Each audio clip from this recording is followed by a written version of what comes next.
के बारे में बताऊंगा। और आज मैं आपको ले जाऊंगा professor Ujjwala Ghoshal, head of the department microbiology, Sanjay Gandhi आयुर्विज्ञान संस्थान लखनऊ के चैम्बर में। और जो मैडम जो हैं, जिन्होंने बहुत सारा इस विषय में काम किया है, वायरोलॉजी में बहुत काम किया, पैरासाइटोलॉजी में बहुत काम किए, बहुत सारे इनके पब्लिकेशन हैं और बहुत सारी इनके पास डिग्री हैं, MBBS, MD, MNA, MS, FMSc, FIATP, FRCP Ed in UK।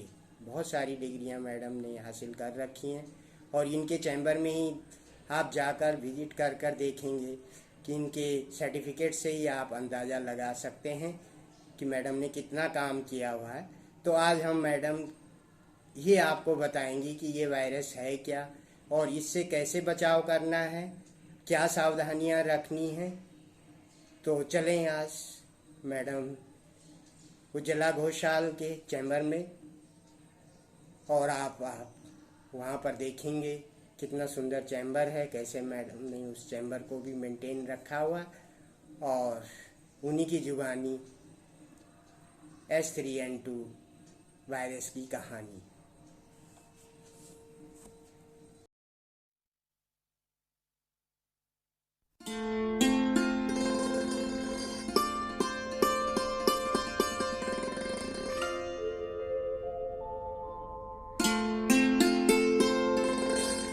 नमस्कार, योग ओम कुटुंब में आपका स्वागत है। मैं दिनेश तिवारी। मैं YouTube के माध्यम से जन जागरण अभियान चलाता हूं, जिसमें कि छोटे छोटे वीडियोस के माध्यम से मैं पब्लिक को अवेयरनेस करता हूं कि कैसे आपको स्वस्थ रहना है, कैसे निरोग रहना है। Health is wealth. तो इस सिलसिले में आज मैं माइक्रोबायोलॉजी डिपार्टमेंट के head of the department doctor Ujjwala Ghoshal के चैम्बर में हूं और उनसे वायरस के बारे में, जो कि आजकल बहुत कॉमन है और काफ़ी लोग उससे बीमार हो रहे हैं, तो उसके बारे में मैडम आपको बताएंगे डिटेल से कि आपको क्या करना है, ये वायरस कैसा है, इससे कैसे बचाव करना है और कैसे आपको निरोग रहना है। तो मैडम आप बताइए वायरस के बारे में। नमस्कार। जैसा कि दिनेश जी ने बताया कि आजकल जो फ्लू चल रहा है, तो आज हम उस बारे में बात करेंगे। ये जैसे साधारण आपको सर्दी जुकाम बुखार होता है, जिसमें हम लोग नॉर्मल भाषा में फ्लू बोलते हैं और साइंटिफिक भाषा में हम बोलते हैं कि ये इन्फ्लुएंजा वायरस। तो आजकल जो वायरस चल रहा है ये उसी का एक रूप है। जैसे हमने कोविड में भी देखा था कि वो एक RNA वायरस था, तो और समय समय पर RNA वायरस की खासियत ये होती है कि उसमें म्यूटेशन कॉमन होता है। तो ये भी एक वायरस है, वैसा ही उसी टाइप का एक वायरस है influenza virus. Specially influenza virus A का सब टाइप है, यानी कि इन्फ्लुएंजा A वायरस में म्यूटेशन हो गया है। इसको अभी जो चल रहा है उसको बोलते हैं H3N2। इसके ज्यादातर केसेस तो आपने देखे ही होंगे कि इसके सिम्टम्स वही होते हैं जैसे साधारण सर्दी जुकाम बुखार। लेकिन ये वायरस की थोड़ा सा खास बात इसमें है कि इसमें जैसे प्रोलॉन्ग्ड इलनेस हो रही है, जैसे आपको खांसी सर्दी जुकाम बुखार ये सब ज्यादा समय तक रह रहा है। और भी एक खास बात है कि इसमें कुछ कुछ केसेस में कम नंबर में होता है, कम लोगों में होता है, लेकिन प्रोलॉन्ग्ड हॉस्पिटलाइजेशन मतलब भर्ती भी हो सकते हैं ज्यादा।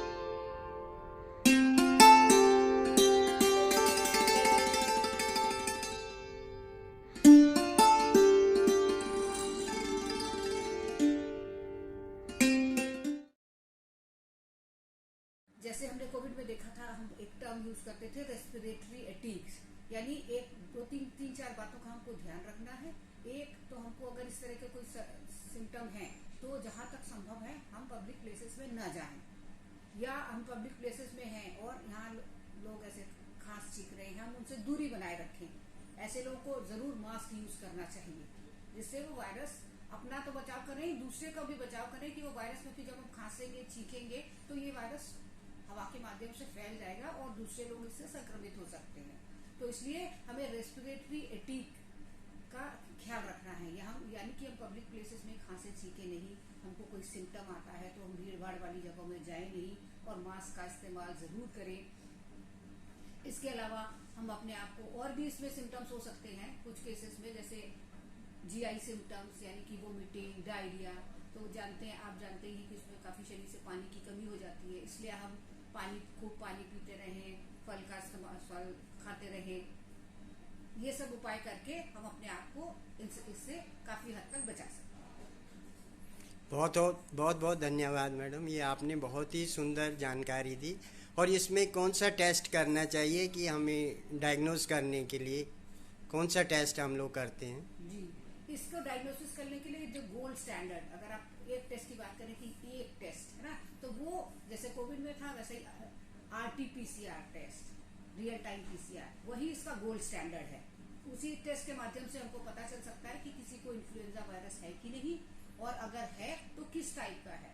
मतलब वो इन्फ्लुएंजा ए, जैसे मैंने आपको बताया ये इन्फ्लुएंजा ए है, और भी होते हैं, इन्फ्लुएंजा बी भी होता है, पेंडेमिक स्ट्रेन होती है ना। तो कई तरह के इन्फ्लुएंजा वायरस होते हैं कि नहीं, अगर हमको पता करना है कि अभी ये H3N2 है कि नहीं, तो उसके लिए ये RT-PCR टेस्ट तो ये आजकल सभी जगह उपलब्ध है, और हमारे संस्थान संजय गांधी PGI में भी होता है। धन्यवाद मैडम। और इसके लिए ट्रीटमेंट क्या है?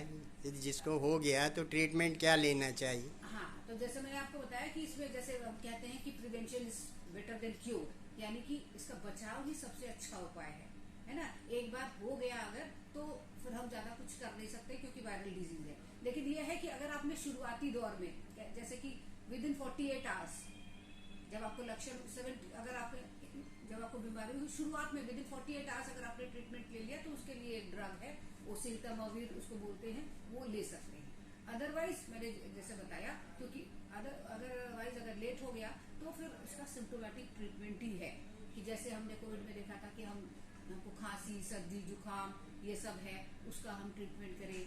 बुखार भी होता है, कई बार हाई फीवर हो जाता है, तो उसके लिए पैरासीटामोल ले, यानी लक्षणों के हिसाब से, जिसको बोलते हैं सिम्टोमेटिक ट्रीटमेंट, यानी कि जैसे लक्षण वैसे उपचार। डायरिया, डिहाइड्रेशन है तो उसका ट्रीटमेंट है ना, जैसे ORS लेना, फल लेना, बहुत मात्रा में पानी पीना।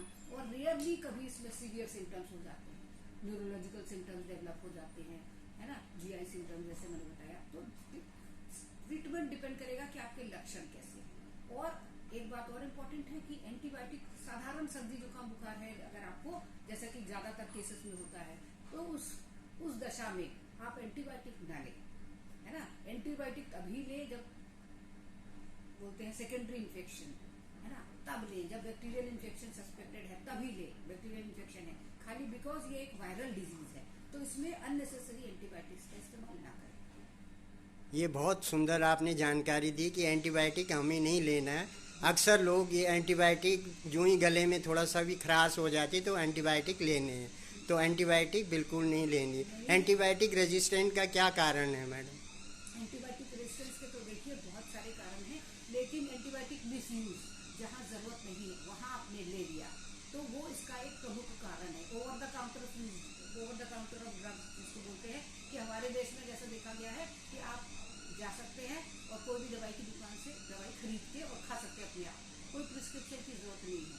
लेकिन ज्यादातर विकसित देशों में ऐसा नहीं होता है, इसलिए जब तक डॉक्टर प्रिस्क्राइब ना करे, है ना, तब तक आप दवाई नहीं ले सकते। और डॉक्टर तभी प्रिस्क्राइब करता है जब जरूरत होती है आपकी, अन्यथा क्या होता है, कॉमन पब्लिक को लगता है कि हाँ सर्दी जुकाम बुखार हुआ तो मैं ले लूँ। तो उनको ये समझना पड़ेगा कि ये एंटीबायोटिक काम करती है बैक्टीरिया, वो डिजीज से जो बैक्टीरिया कर रहा है, पर ये हमारी बीमारी जो इसका कारण बैक्टीरिया नहीं वायरस है, तो हम लेंगे तो उसमें कोई काम नहीं करेगा। एंटीबायोटिक रेजिस्टेंस का बहुत सारे कारण है, मेन कारण है कि मिसयूज ऑफ ड्रग्स, जहाँ जरूरत नहीं है वहाँ हमने ले लिया, तो उससे होता क्या है कि हमारे शरीर के जो लाभकारी बैक्टीरिया है, ससेप्टेबल बैक्टीरिया है, उनको तो ये मार देता है ना, और जो थोड़े रेजिस्टेंट बैक्टीरिया है उस पर काम नहीं कर पाता, तो वो और ये प्रोलिफरेट कर जाता है ना। इसलिए unnecessary over use of drugs, है ना, ये ना करें। एंटीबायोटिक हमेशा डॉक्टर की सलाह से ही लें। बहुत बहुत धन्यवाद मैडम, आपने बहुत ही सुंदर जानकारी दी जिससे कि पब्लिक को लाभ मिलेगा। और पब्लिक से भी यही आशा करता हूँ कि बगैर डॉक्टर के या बगैर कल्चर किए हुए एंटीबायोटिक ना लें, और वायरस को जैसे मैडम ने बताया है उस हिसाब से आप सावधानी बरतें। धन्यवाद। सभी स्वस्थ रहे, मस्त रहे, इसी शुभकामना के साथ नमस्कार। नमस्कार।